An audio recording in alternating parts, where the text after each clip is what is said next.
초막절 성전에서 예수님과 바리새인들 사이에서 치열한 논쟁이 있었습니다. 주제는 예수님은 누구신가라는 주제였는데 백성들 중에 많은 사람들은 어떤 사람들은 예수님이 행하시는 표적을 보고 반드시 예수님은 그리스도 메시아다라고 이야기하는 사람이 있었던 반면에 어떤 사람들은 갈릴리에서 어떻게 선한 것이 나을 수 있느냐, 예수님은 종교 사기꾼이나 이단의 교주가 틀림없다 이렇게 말하는 사람들이 있었습니다. 예수님께서 워낙 인기가 많았기 때문에 함부로 잡아드릴 수는 없었고 지난주 설교에 음모를 꾸몄다겠죠. 일부러 현장에서 가늠하다 잡힌 여자를 만들어서 예수님께 데려와서 이렇게 물어봤죠. 모세의 율법에는 이 여자를 돌로 치라고 하는데 당신은 어떻게 말하시겠습니까? 이렇게 이야기했습니다. 그때 예수님께서 이렇게 말씀하셨죠. 죄가 없는 사람이 돌을 먼저 치라 이렇게 이야기했습니다. 예수님의 권위 있는 말씀에 양심의 가책을 받은 사람들이 돌을 내려놓고 도망치듯 그 자리를 다 빠져나갔다 이렇게 이야기했습니다. 근데 예수님께서는 결국 그 종교 지도자들은 예수님을 붙잡지 못했죠. 그래서 그들은 새로운 방법을 찾았는데 이번에는 예수님을 협박한 게 아니라 누구를 협박하냐면 백성들을 협박했습니다. 그 이야기가 요한복음 9장 22절에 보면 나오는데요. 요한복음 9장 22절에 보면 그 부모가 이렇게 말한 것은 이미 유대인들이 누구든지 예수를 그리스도로 시인하는 자는 출교하기로 결의하였으므로 그들을 무서워함이로라. 무슨 말이냐면 예수님이 그리스도다 이렇게 말하고 고백하는 사람은 유대교회에서 출교하기로 결정을 했다는 겁니다. 이게 무슨 말이냐면 사회적 매장을 이야기하는 건데 이스라엘에서는 다 유대교를 믿기 때문에 유대교에서 출교를 당하게 되면 장사를 못하게 되고 종교생활뿐만 아니라 사회생활도 못하게 만들었다 그런 이야기입니다. 우리나라로 말하면 대한민국의 시민권을 박탈한 것과 똑같습니다. 국민으로서 가질 수 있는 모든 특권을 빼앗겠다, 이게 유대교에서 출교하겠다 이렇게 이야기하는 거라는 겁니다. 어쨌든 그들이 예수님을 믿고 따라가는 데는 많은 장애가 있었습니다. 이 시대에도 이렇게 하면 어떻게 될까요? 시민권을 박탈하겠다, 예수님을 주로 시인하면. 어쨌든 이런 핍박과 협박 속에서 예수님이 길을 가시다가 오늘 한 사람을 만나는데 날 때부터 소경된 사람, 요즘 말하면 맹인된 사람을 만나게 되면 1절 말씀 보시면 예수께서 길을 가실 때 날 때부터 맹인된 사람을 보신지라. 이 날 때부터 맹인되었다 이런 이야기는 태어나서 한 번도 뭘 봐본 적이 없다는 이런 의미를 이야기합니다. 사랑하는 부모님의 얼굴도 아름다운 산이나 개울가도 주변에 돌아다니고 있던 그 당시 이스라엘의 양이나 염소도 매일처럼 성전 옆에서 구걸을 했기 때문에 성전에서 드리는 제사도 심지어 자기 모습도 한 번도 봐본 적이 없던, 뭘만 해요? 상상 속에서 이럴 것이라고 이렇게 상상만 하는 그런 사람이었습니다. 그래서 이 사람은 할 수 있는 일이 아무도 없었고 이 사람의 직업은 뭐였어요? 거지였다 이렇게 나옵니다. 8절 말씀 보면 이웃 사람들과 전에 그가 거린인 것을 보았던 사람들이 이르되 이는 앉아서 구걸하던 자가 아니냐 이렇게 이야기합니다. 그 인생을 다 종합해보면 한마디로 뭐라고 하냐면 저주 그 자체를 말합니다. 과연 이 사람에게 소망이 있을까? 태어날 때부터 소경돼서 아무것도 보지 못했는데 직업은 거지입니다. 앞으로 이 사람이 뭘 어떻게 살아갈 것인가? 오늘 이 절망 가운데 있던 맹인이 예수님을 만남으로 그 인생이 새로운 역전이 시작됩니다. 저는 오늘 예배를 드린 여러분에게도 예수님을 만남으로 이런 역전이 시작되는 은혜가 있기를 원합니다. 예수님께서 길을 가시다가 제자들과 함께 가시다가 이 날 때부터 소경된 이 사람을 만난 다음에 제자들이 예수님께 이런 질문을 합니다. 2절 말씀 보면 제자들이 물어 이르되 납비여 이 사람이 맹인으로 난 것이 누구의 죄로 인함이니까 자기이니까 그의 부모이니까 이렇게 물어봅니다. 근데 이 주제가 그 당시에 예루살렘에 살던 유대인들의 주요 논쟁거리 중에 하나였던 것 같습니다. 태어날 때부터 맹인으로 태어났다면 이 사람은 반드시 뭐 때문에?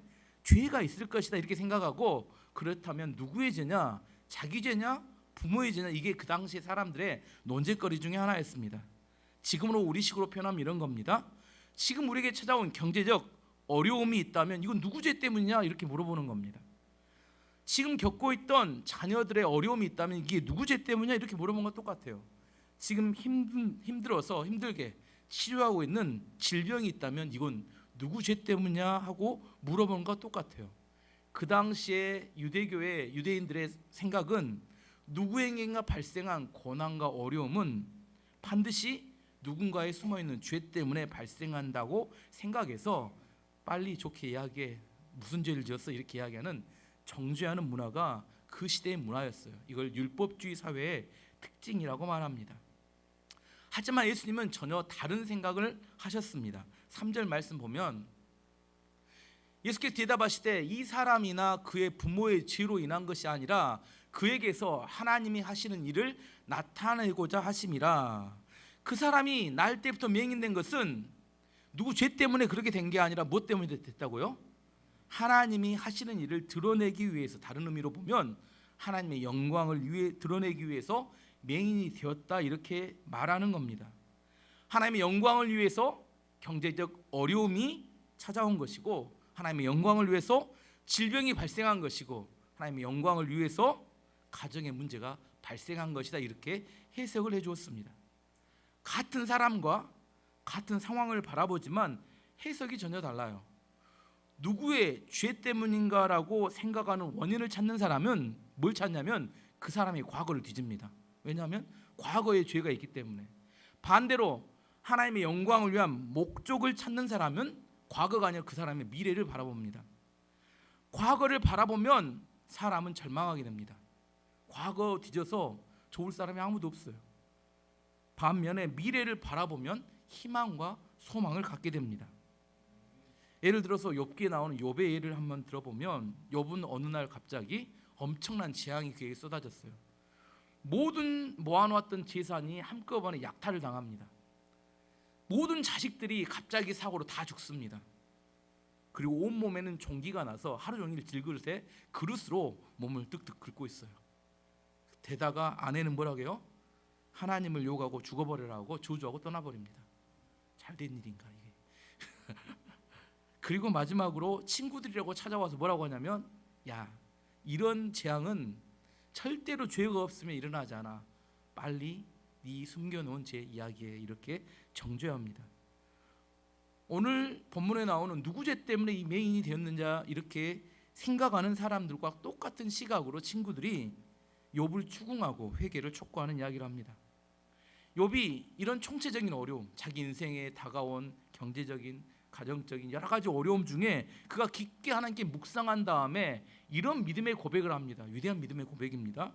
욥기 23장 10절 말씀에 우리 다 아는 이야기입니다. 두 가지 믿음의 고백이 나오는데, 그러나 내가 가는 길을 그가 아시나니 그가 나를 단련하신 후에는 내가 순금같이 되어 나오리라. 두 가지인데, 첫 번째는 내가 가는 길을 하나님께서 모두 아신다. 무슨 말이냐면 내가 현재 당하고 있는 고난을, 어려움을 하나님이 다 아신다는 겁니다. 우리가 인생을 살아갈 때 고난이 깊어져요. 어려움이 깊어지면 뭔 생각을 하냐면 하나님이 나를 잊어버리셨는가 이런 생각을 합니다. 정말 하나님이 나를 사랑하실까 이런 의심을 합니다. 하지만 욥이 뭐라고 고백하냐면 하나님께서 내 모든 고난과 어려움의 과정을 다 알고 계신다 이렇게 고백합니다. 우리의 형편을 다 알고 계신다는 겁니다. 첫 번째 우리의 믿음의 고백이 이게 있어야지 그 다음으로 넘어갑니다. 하나님께서 지금 내가 당하고 있는 고난을 다 아실까요? 예, 아멘이 안 되네. 다 알고 계실까요? 하나님 지금 잊어버렸을까요? 다 알고 계신다는 겁니다. 두 번째는 이런 고난을 통과한 후에는 내가 순금같이 귀한 믿음의 사람으로 바뀌게 될 것이다 이렇게 고백을 합니다. 하나님의 목적을 깨달았을 때 하는 고백입니다. 고난의 목적은 나를 무너뜨리고 망가뜨리기 위한 것이 아니라 나를 순금 같은 귀한 믿음의 사람으로 바꾸어 놓기 위한 목적이 있다는 겁니다. 나의 미래의 모습을 바라볼 때, 하나님께서 나의 목적하신 바를 이룰 때 내 안에 소망을 갖게 됩니다. 하나님의 목적을 분명히 깨닫게 되면 중간에 낙심하거나 포기하지 않게 됩니다. 끝까지 인내로 그 고난을 견뎌내게 됩니다. 욥기 42장에 보면 이 마지막 인내의 결과가 어떻게 된지 이야기합니다. 욥기 42장 10절 말씀 보면 욥이 그의 친구들을 위하여 기도할 때 여호와께서 욥의 공경을 돌이키시고 여호와께서 욥에게 이전 모든 소유보다 갑절이나 주신지라. 고난이 끝났어요.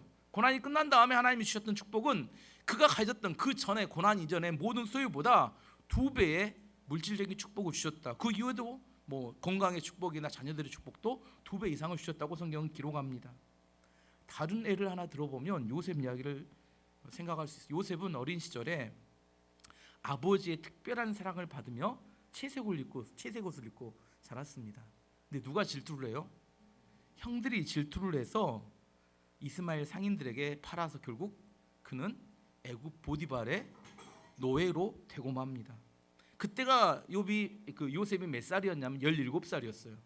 17살의 청소년이 갑자기 먼 나라에 홀로 떨어져서 노예가 되었다는 것은 엄청난 정신적 충격을 받을 수밖에 없는 사건입니다. 일반적으로 사람이 충격을 받게 되면 마음에 상처가 남아서 얼굴 보면 어떻게 돼요? 어둡습니다. 어두워요. 얼굴이 어두운 사람 뭐가 많다고요? 마음에 상처가 많은 사람 얼굴도 어둡습니다. 두 번째는 복수심으로 말이 날카로워집니다. 이쁜 말이 안 나와요. 왜 이쁜 말이 안 나와요? 말 들어보면 마음에 상처와 복수심이 가득함을 알 수 있습니다. 그러면 말이 이뻐지지 않고 얼굴 표정이 어두워지면 나타나는 현상이 주변 사람들과의 관계가 힘들어집니다. 매사가 어려워져요. 노예로 끌려간 요셉의 삶에서 그런데 이런 모습이 전혀 나타나지 않습니다. 오히려 그는 하나님을 의지함으로 형통한 삶을 살았고 하는 일마다 다 잘 되었다 이렇게 이야기합니다. 창세기 39장 2절 3절 말씀 보면 여호와께서 요셉과 함께 하심으로 그가 형통한 자가 되어 그의 주인 애굽 사람의 집에 있으니 그의 주인이 여호와께서 그와 함께 하심을 보며 또 여호와께서 그의 범사에 형통하게 하심을 보았더라. 자, 이제 맞춰보면 이런 겁니다. 상황은 계속 안 좋아져요. 근데 일은 잘 돼요. 여러분 이런 적 있어요? 상황이 안 좋아진다는 얘기예요. 자꾸 열심히 하고 잘하는데 일이 잘 돼요. 근데 상황은 안 좋아져요. 혹시 이런 경험 없으세요? 상황은 안 좋아진다니까. 계속 막혀요. 애굽의 노예가 됐다가 감옥으로 가고 아무튼 뭔가 안 좋아지는데 근데 일을 하고 있는 중간에 보면 기쁨도 있고 은혜도 있고 잘 돼요. 이건 뭐냐면 이 상황은 죄에 대한 하나님의 징계가 아니라 하나님의 특별한 목적을 위한 하나님의 고난이라는 증거입니다. 그 증거가 어떻게 나와요? 일은 잘 되는데 상황이 안 좋아질 때 우리가 두 가지를 조합하면 우리가 내릴 수 있는 결론입니다. 요셉도 욥과 같이 깊은 묵상 중에 그가 이런 깨달음을 얻게 됩니다. 창세기 45장 5절 말씀 보면 당신들이 나를 이곳에 팔았다고 해서 근심하지 마소서. 형들에게 하는 이야기입니다. 근심하지 마소서, 한탄하지 마소서. 하나님이 생명을 구원하시려고 나를 당신들보다 먼저 보내셨나이다. 목적이 뭐예요?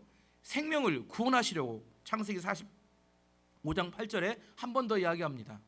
그런즉 나를 이리로 보낸 이는 당신들이 형들이 아니요 하나님이시라. 하나님이 나를 바로에게 아버지로 삼으시고 그 온 집의 주로 삼으시며 애굽 온 땅의 통치자로 삼으셨나이다. 당신들이 억하심정에 질투심 때문에 나를 이곳으로 보낸 게 아니라 누가 보냈다고요? 하나님께서 나를 이곳에 보냈다고 깨달았다는 겁니다. 상황을 그렇게 해석했다는 거예요.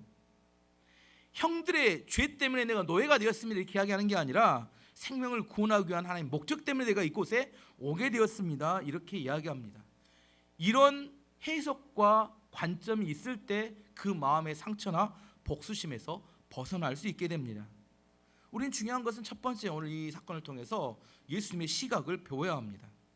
어떤 사람이나 어떤 사건을 볼 때 과거의 죄에 집중하는 시각에서 하나님의 목적을 찾는 시각으로 바뀌어야 합니다. 물론 내가 죄를 지었을 때 내 죄를 회개하는 것 매우 중요합니다. 하지만 그보다 더 중요한 것은 그 회개함을 통하여 하나님이 나를 통하여 이루실 목적을 통하여 사명을 발견해 가는 겁니다. 세 종류의 사람이 있습니다. 교회 보면 딱 있어요. 죄에 묶여가지고 내 죄에 뇌죄하면서 죄와 죄책감에 매여 있는 사람이 첫 번째입니다. 항상 회개만 합니다. 두 번째는 죄에 대해서 너무 무뎌져 가지고 죄 가운데 그냥 살아갑니다. 회개도 해야 될 텐데 그런 생각을 합니다.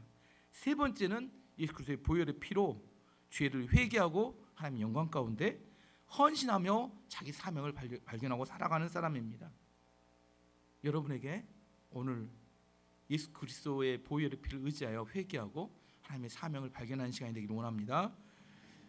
예수님께서 이렇게 해석을 해주시고 해석해 준 거잖아요. 해석이 중요합니다. 하나님의 영광을 위해서 이 사람이 맹인이 되었다.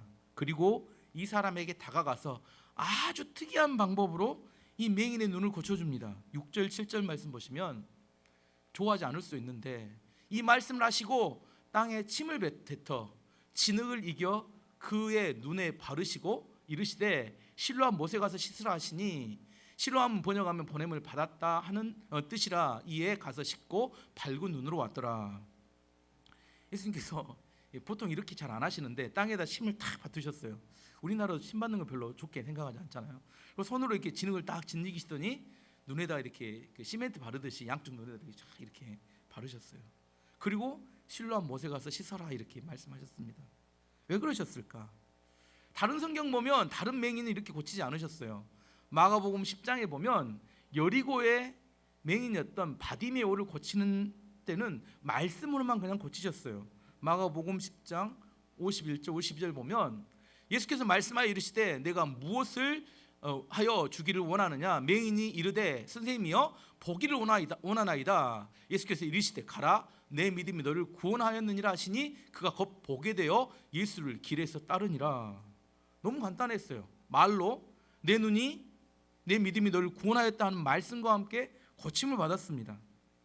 근데 이 여리고의 맹인이었던 바디메오와 오늘 날 때부터 맹인이었던 이 사람의 차이점은 무엇일까? 바디메오는 여리고의 맹인이었던 바디메오는 예수님의 소문을 먼저 들었습니다. 소문을 먼저 듣고 자기가 예수님을 찾아가요. 그리고 예수님께 뭐라고요? 다윗의 자손 예수여 나를 불쌍히 여기소서 하고 막 고래고래 소리를 지릅니다. 주변 사람들 하도 시끄러우니까 야 조용히 좀 해. 근데도 그랬지 않고 계속 소리를 지릅니다. 예수님이 그 바디메오를 부르시죠. 그리고 말씀하십니다. 내 믿음이 너를 구원하였다. 이게 무슨 말이냐면 이 바디메오는 예수님께 찾아오기 전에 이미 마음에 믿음이 생겨 있었습니다. 반면에 오늘 날 때부터 맹인되었던 이 사람은 지금 예수님이 다가오시는 것조차 잘 몰랐고 전혀 상황 파악도 안 됐으며 예수님에 대한 사전 지식도 전혀 없었습니다. 예수님께서는 이 사람이 예수님과 접촉할 시간이란 믿음이 생길 시간이 필요했다고 생각하신 겁니다. 저는 이제 병원에서 중풍병 환자, 주로 이렇게 팔다리 마비된 환자를 돌봅니다. 그들은 몸이 불편하기 때문에 뭘 못하냐면 자기의 몸을 청결하게 유지하는 게 매우 어렵습니다. 옷을 깨끗하게 관리하기도 어렵고 그리고 몸을 씻는 것도 어렵고 또 하나 먹을 때 이렇게 음식을 흘려요. 물론 병원에서는 간병사들이 도와주니까 청결하게 유지합니다. 하지만 누가 돌봐주지 않은 장애인들은 청결하게 유지하는 것이 힘듭니다. 그래서 이 날 때부터 맹인도 멀리서 보며 이야기하는 것까지는 괜찮아요. 하지만 실제로 가서 신체 접촉을 하는 것은 일반 사람들이 별로 안 하고 싶어합니다. 실제로 해보면 그렇습니다. 근데 예수님께서 진흙을 이겨가지고 이 사람 눈에 이렇게 발라줄 때 이 사람은 정말 오랜만에 누군가의 신체 접촉을 하는 그런 시간이었을 수 있습니다. 대부분의 사람들은 피했던 신체 접촉을 예수님께서는 오랜만에 따뜻하게 이렇게 진흙으로 이겨서 이 사람 눈을 만져주면서 이 사람 오랜만에 그 사랑의 손길을 느낄 수 있었던 그런 시간입니다. 그리고 실로암 연못, 우리가 실로암 연못이라는 게 바로 옆에 있는 우물이나 연못 생각할 수 있지만 전혀 그렇지 않습니다. 그 예루살렘 성은 이렇게 그 산 꼭대기에 있는 성이기 때문에 물이 있는 연못은 가장 아래쪽에 있기 때문에 거기까지 눈먼 맹인이 걸어서 그 연못까지 가는 데는 꽤 많은 시간이 걸립니다. 그래서 제가 그림을 준비했습니다. 저 예루살렘 성인데요. 실로암 연못이 어디 있어요? 보이신가요 혹시? 맨 아래쪽에 있죠. 성전이 있고 맨 아래쪽에 실로암 연못이 있잖아요. 이렇게 보면 지도가 안 보이니까 다음 그림 보면 3차원적으로 저 위쪽에 성전이 있고 맨 아래쪽에 그 실로암 연못 보이신가요? 맨 아래쪽에 물이 있습니다. 기온샘에서 흘러나온 건데 예수님께서 눈에다 진흙을 발라주시고 저 실로암 못까지 가라 할 때는 어떻게 해요? 안 보인 사람이 혼자 가야 되니까 여러 가지 난관을 거쳐서 붙잡고 요즘 우리는 도로가 잘 돼 있지만 붙잡을 것이 없이 저기까지 내려가는데 상당한 시간이 걸렸을 걸로 생각합니다. 예, 됐습니다. 뭔 말인지 이해하시겠죠? 예수님께서 이렇게 진흙으로 눈을 만져주시고 진흙이 묻혀진 다음에 실로암 연못으로 내려가라. 그 사람은 아마 내려가는 중에 수없이 많은 생각이, 안 그럴까요? 내려갔을 때 눈이 고쳐질까 없다 생각해서 내가 이걸 해야 되냐, 중간에 가다 힘들면 어떻게 해요? 포기하고 싶다. 근데 눈에 무엇이 붙어 있으니까? 진흙이 붙어 있으니까 이 진흙은 꼭 씻어야겠다. 그래서 제 생각에 이 진흙은 매개가 됩니다. 이 진흙이 있어서 포기하지 않고 끝까지 그냥 말로 가서 씻어라 했으면 안 갈 수도 있잖아요. 뭘 해야 눈이 나서요? 이거 꼭 나만 장군이 7번 목욕을 해야 낫는 거하고 똑같은 겁니다. 가서 씻어야 낫는데 중간에 가서 포기할 수 있다니까요. 근데 이 진흙이 매개가 되어서 그때까지 갈 때 진흙이 있으니까 포기하지도 못하고 어차피 씻어야 되니까 끝까지 가게 만드는 동기가 되었을 거라는 겁니다. 이야기를 정리해 보면 왜 예수님께서 눈에 진흙을 바르셨을까? 믿음이 생길 만한 시간을 주셨다고 생각합니다.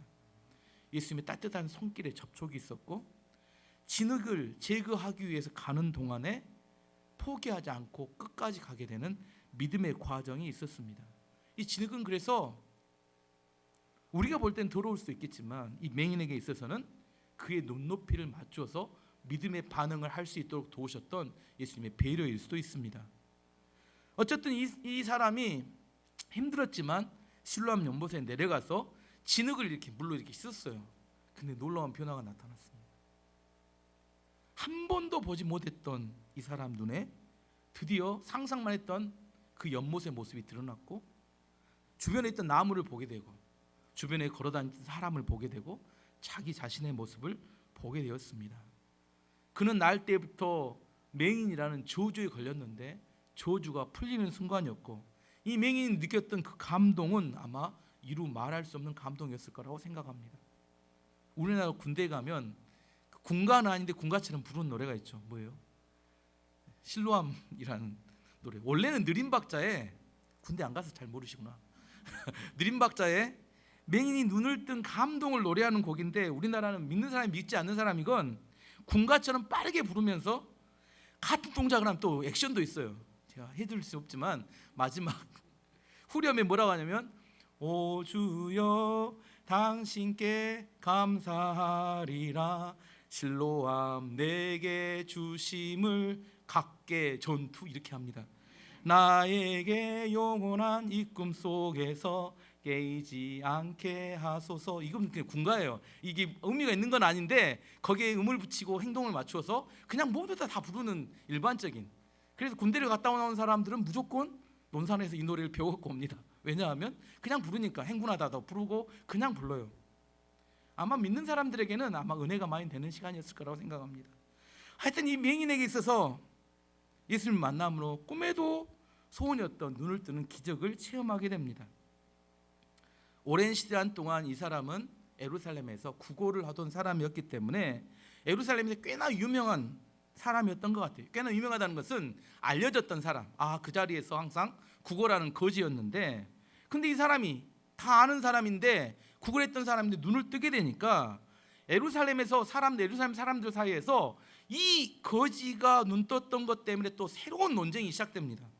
진짜냐 아니냐. 8절 9절 말씀 보면 이웃 사람들과 전에 그가 거린인 것을 보았던 사람들이 이르되 이는 앉아서 구걸하던 자가 아니냐. 어떤 사람은 그 사람이라 하며 어떤 사람은 아니라 그와 비슷하다 하거늘 자기 말은 내가 그러하니라. 우리 생각엔 이렇습니다. 우리가 생각할 때 어떤 기도 제목을 가지고 기도해요. 그 문제만 딱 해결되면 뭐라고 생각해요? 더없이 행복하고 좋을 것 같다고 생각하잖아요. 근데 이 사람이 눈을 떴는데 이제 더 복잡한 문제가 막 일파만 바로 커집니다. 과연 이 사람이 그 맹인 맞냐 아니냐. 일단락은 어떻게 되냐면 내가 그 사람이라고 주장하니까 일단 일단락이 됐습니다. 그 다음 문제는 뭐냐면 과연 누가 그럼 이 사람 눈을 뜨게 했냐. 10절 11절 말씀 보면 그들이 묻되 그러면 내 눈은 어떻게 떠졌느냐. 대답하되 예수라는 그 사람이 진흙을 이겨 내 눈에 바르고 나더러 실로암에 가서 씻으라 하기에 가서 씻었더니 보게 되었노라. 예수라는 사람이 눈을 뜨게 해줬다는 겁니다. 세 번째 가장 중요한 이슈인데 근데 이 날이 어떤 날이냐? 안식일이었던 것 같아요. 안식일에 왜 눈을 뜨게 해줬냐? 이게 논쟁이었습니다. 요한복음 9장 16절 말씀 보면 바리새인 중에 어떤 사람이 말하되 이 사람이 안식일을 지키지 아니하니 하나님께로부터 온 자가 아니라 하며 어떤 사람은 말하되 죄인으로서 어떻게 이러한 표적을 행하겠느냐 하며 그들 중에 분쟁이 있었더니 안식일을 지키지 않았다고 또 난리치고 쫓아다니면서 죄인이라고 이렇게 꼬장을 부리는 사람들이 있었습니다. 그 시대 안식일의 규정은 안식일에는 눈에 안약을 바르면 잘못입니다. 금기예요. 안약 바르면 안 되는데 눈에 뭘 발랐어요? 진흙을 바른 것이 안식일을 지키지 않은 이유였다고 공격하고 달라드는 사람이 있었다는 겁니다. 그래서 이제 안식일에 이제 또 눈 고쳐졌다고 난리치면서 그러자 이제 바리새인들이 맹인의 아버지를 불러다가 이 사람이 맹인 맞았느냐 확인하고 또 다시 맹인을 불러다가 반복해서 물어봅니다. 이거 정말 네 예수님이 고쳐준 거 맞냐? 분명히 누가 고쳤어요? 예수님이 고쳤는데 왜 계속 불러다가 물어보고 또 물어볼까요? 왜 물어봐요? 안 믿으니까. 인정하고 싶지 않으니까. 자기들의 율법 조항과 예수님의 표적이 너무 이게 안 맞는 겁니다. 분명히 모든 사인은 예수님은 하나님의 아들 그리스도라고 이야기하는데 그 사람들은 뭐 하고 싶어요? 이게 불편합니다. 이게 싫어요. 그렇기 때문에 같은 이야기가 지금 요한복음 계속 반복되지만 인정하고 싶지 않아서 자기의 논리에 맞춰서 해석을 하고 싶은 겁니다. 이걸 뭐라고 하냐면 눈은 뜨고 있지만 영적인 맹인이다 이렇게 이야기합니다. 오늘 본문에는 두 종류의 맹인이 나옵니다. 첫 번째는 날 때부터 육체적인 맹인이었던 그 사람, 두 번째는 날 때부터 영적인 맹인이었던 바리새인들에 대한 이야기가 나옵니다. 바리새인들은 육체의 맹인이었던 이 사람을 놓고 이 사람이 누구 죄 때문이냐고 추궁하고 비난했지만 실제로 자기들이 영적으로 눈을 뜨지 못한 맹인이었다는 겁니다. 이 육체의 맹인인 이 사람은 오늘 예수 그리스도를 만나서 그 육체의 눈도 뜨게 되지만 예수 그리스도를 그리스도로 인정하는 영적인 눈도 함께 뜨게 됩니다. 요한복음 그 후에 나온 이야기인데 9장 35절에 38절 말씀 보면 예수께서 그들이 그 사람을 쫓아냈다는 말을 듣고 들으셨더니 그를 만나 이 맹인을 만나는 겁니다. 이르시되 내가 인자를 믿느냐 물어보는 겁니다. 대답하여 이르되 주여 그가 누구시오니까 내가 믿고자 하나이다. 예수께서 이르시되 내가 그를 보았거니와 지금 너와 말하는 자가 그이니 내가 바로 그 눈을 뜨게 하는 예수라 이야기할 때 그가 38절에 이르되 주여 내가 믿나이다 하고 절하는지라. 이 사람이 오늘 육체의 눈만 뜬 게 아니라 예수 그리스도를 만나서 믿음이 생겨서 예수 그리스도를 그리스도로 인정하고 그가 영혼의 구원까지 받게 되는 축복이 주어집니다. 반면에 종교 지도자들, 자기들이 눈이 떠졌다고 주장하는 그들은 예수님을 만나면서도 예수님이 누구인지도 모르고 깨닫지도 못하고 계속 죽이려고만 하는 영적인 소경 상태에 머물러 있었습니다. 그래서 예수님께서 요한복음 9장 41절에 이렇게 말씀하십니다. 바리새인들이 하는 이야기는 예수께서 이르시되 너희가 맹인이 되었더라면 육체의 맹인을 말합니다. 죄가 없으려니와 본다고 하니 너희 죄가 그대로 있느니라. 육체의 맹인이었다면 차라리 예수님을 만나서 예수님이 그 기적을 통하여 그리스도 구원자라는 사실에 대한 믿음을 얻었을 것인데 육체적으로 본다는 것 때문에 예수님의 실제적인 실체를 보지 못하는 영적인 맹인으로 머물러 있다 이렇게 말씀하시는 겁니다. 열왕기하 6장에 보면 아람 왕이 이스라엘을 쳐들어올 때마다 패배했어요. 아람은 지금의 시리아인데 그 이유는 이스라엘에 누가 있었냐면 엘리사라는 선지자가 있어서 아람 군대의 전략을 미리 이스라엘 군대에게 알려줍니다. 이것을 아람 왕이 알았어요. 그래서 아람 왕이 그 이스라엘을 전체를 공격하기 전에 이 엘리사 선지자를 제거해야겠다고 생각하고 군대를 일으켜서 엘리사 선지자가 살고 있는 도단이란 성을 다 에워쌌습니다. 완전 포위를 해버렸어요. 엘리사 선지자의 그 사환, 종이 아침에 일찍 일어나서 성 밖을 봤더니 성 주변에 완전히 어마어마한 군대가 둘러싸고 있는 겁니다. 두려움에 사로잡혀서 놀래서 엘리사 선지자를 찾아가서 이제 어떻게 해야 되냐고 호들갑을 떨고 난리를 칩니다.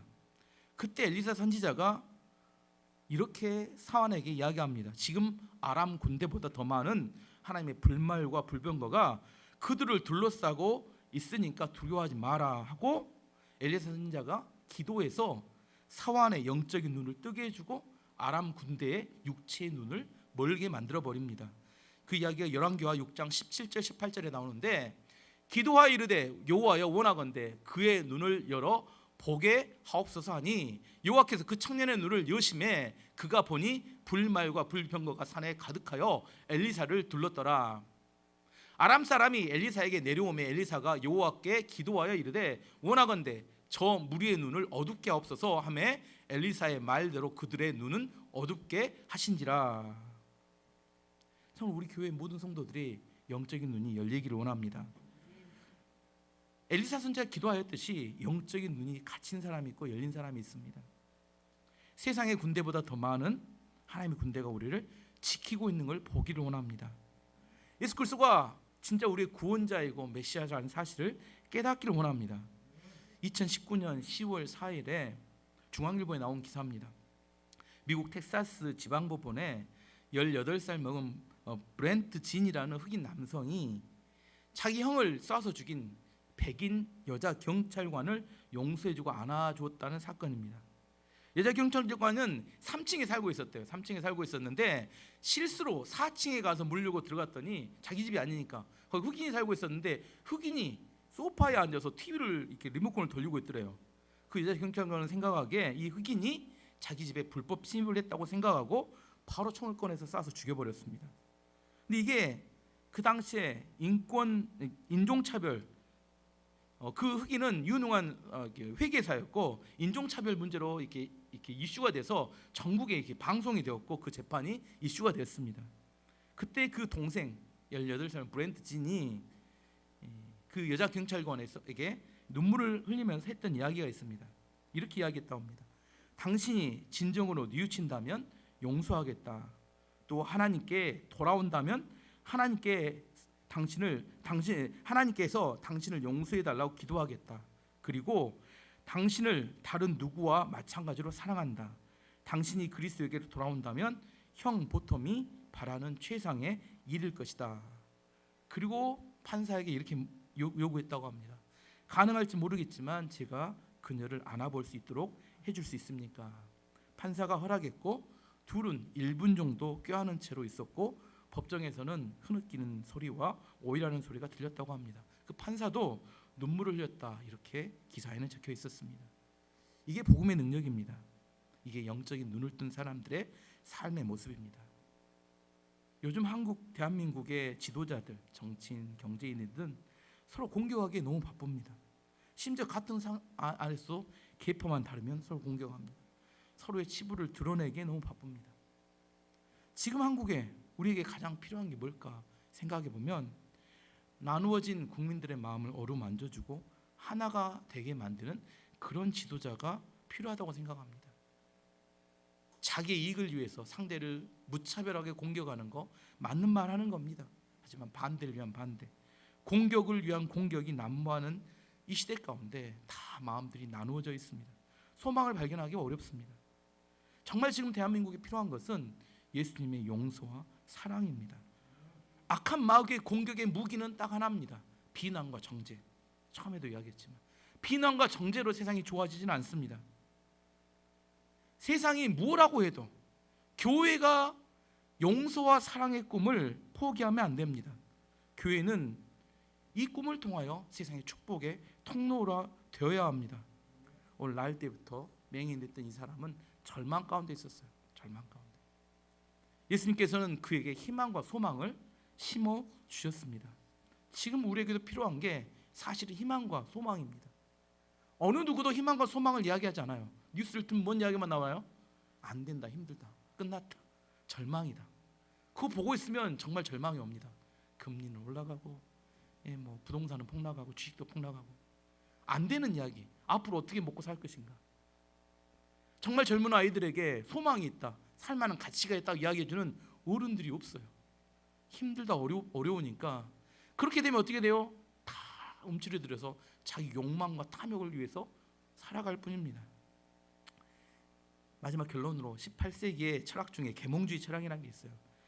이 철학은 몽테스큐에 볼테르, 루소 같은 철학자들이 인간의 이성이란 그 이성의 빛, 빛인데 이 이성의 빛으로 구습을 타파하자는 혁명적인 사상 운동입니다. 이 이성이란 뭐냐면 학교 교육을 통해서, 이 학교 교육을 강조합니다.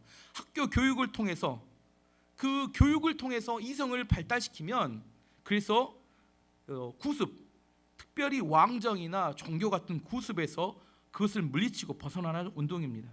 하지만 지금 와서는 우리가 결론이 뻔히 보입니다. 학교 교육의 빛으로 세상이 좋아졌습니까? 공부를 많이 한 사람들이 올바르게 살아갑니까? 그리고 공부를 많이 한 사람이 더 행복하게 살아갑니까? 그건 가짜 빛이었다는 사실을 분명히 알 수 있습니다. 오늘 성경이 이야기합니다. 세상의 진짜 빛은 뭐라고요? 예수님께서 말씀하시면 내가 세상의 빛이다. 세상은 점점 죄악으로 어두워져 가고 있고 어둠 속에서 사람들은 방향을 잃고 방황하고 있습니다. 뭘 잃어버렸어요? 인생의 목적과 방향을 잃어버려서 다 동물적인 본능을 따라 유행에 민감해지고 사람들의 인기에 목을 맵니다. 요즘 많은 청년들이 뭘 좋아해요? 유튜브에 조회수 올라간 게 그렇게 좋은가 봐요. 유튜브에 조회수 올라간. 왜 그걸 좋아해요? 그게 사람의 인기이기 때문에. 사람들이 자기를 관심을 갖고 바라봐 주는 거, 그것이 자기의 삶이라고 생각합니다. 허상인데. 진짜 참된 빛은 예수 그리스도, 그분이 안에 있을 때 그 빛으로 어두운 세상에서 승리할 수 있게 됩니다. 정말 우리에게 필요한 게 무엇인지 사람들은 잘 모릅니다. 우리가 어디로 나아가야 될지 방향도 잃어버렸어요.